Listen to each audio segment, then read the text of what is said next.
YS Vivekananda Reddy మృతిపై అధికార విపక్షాల మధ్య మాటల యుద్ధం మొదలైంది. కమలాపురం ఎమ్మెల్యే వివేకానందరెడ్డి బంధువు రవీంద్రనాథ్ రెడ్డి, మంత్రి ఆదినారాయణ రెడ్డి, సతీష్ కుమార్ రెడ్డిపై అనుమానం వ్యక్తం చేశారు. రవీంద్రనాథ్ రెడ్డి వ్యాఖ్యలపై ఆదినారాయణ రెడ్డి, సతీష్ కుమార్ రెడ్డి ఫైర్ అయ్యారు.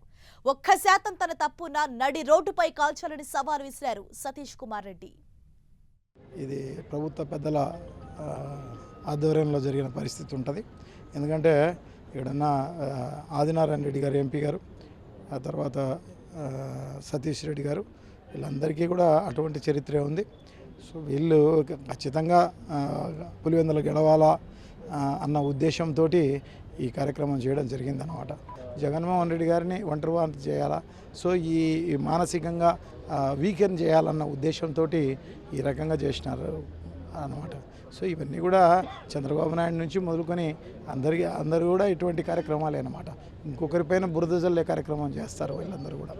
ఎందుకంటే ఎవరో పులివెందులు కడపళ్ళు వీళ్ళు హత్యలు చేస్తారు, అది చేస్తారు, ఇది చేస్తారు, దోపిడీలు చేస్తారు, అది చేస్తారని వేరే రాష్ట్రానికి, ప్రపంచానికి వాళ్ళకున్న మీడియాతో ఆ రకంగా ప్రచారం చేసే కార్యక్రమం చేస్తారన్నమాట.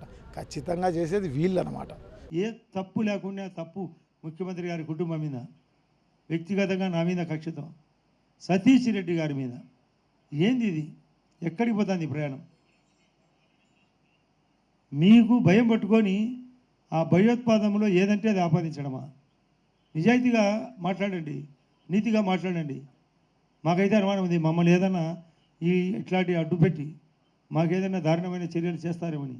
గతంలో నేను అనుకునే కోడికత్తి సంఘటనలో కూడా అనవసరంగా నా పేరు రావడం. ఎప్పుడు తప్పుడు ఆరోపణ, జరిగేది ఒకటి, క్యాన్వాస్ ఒకటి. రాజకీయాల్లో కూడా అంతే.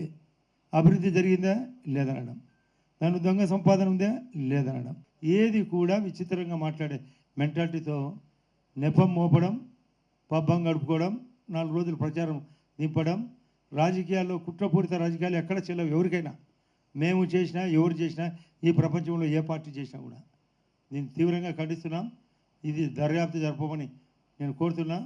పట్టణంలో అందరూ కూర్చొని అంతర్గతంగా వాళ్ళ యొక్క ఫ్యామిలీ డిస్ప్యూట్ వల్లనే ఇది జరిగిందని చెప్పి ప్రజలు అనుకుంటా ఉంటే, ఈ నీచమైనటువంటి వ్యక్తి నీచుడు నిక్షుడు అనాలో ఏమన్నా అర్థం కావడం లేదు. చంద్రబాబు నాయుడు మీద ఏందయ్యా మీరు? లోకేష్ ఏందయ్యా దీంట్లో? సతీష్ రెడ్డి ఏందయ్యా దీంట్లో? సిగ్గు మానం ఉందా మీకు? మీ ఇంట్లో వ్యక్తి చనిపోతే, ఇంతకుముందు నా మీద ఇట్లా రాజారెడ్డి చనిపోతే నా మీద కేసు పెట్టాం. ఇంతకుముందు వేల్పుల సంఘటనలో మీరు దాడి చేసి నన్ను కాపాడే నెపంతో గన్మెన్ ఫైరింగ్ చేస్తే నేను కాల్చినట్టు నా మీద కేసు పెట్టి నా మీద జైల్లో పెట్టారు. రవీందర్ రెడ్డి, వైఎస్ఆర్ కాంగ్రెస్ పార్టీ నాయకులకి అందరికీ చెప్తాండా, తప్పు మాలో ఉంటే ఒక్క వెంట్రుక వాసంత 1% తప్పు మేము చేసినట్టు రుజువైతే నన్ను నడి రోడ్డు మీద పెట్టినాడు కాల్చండి.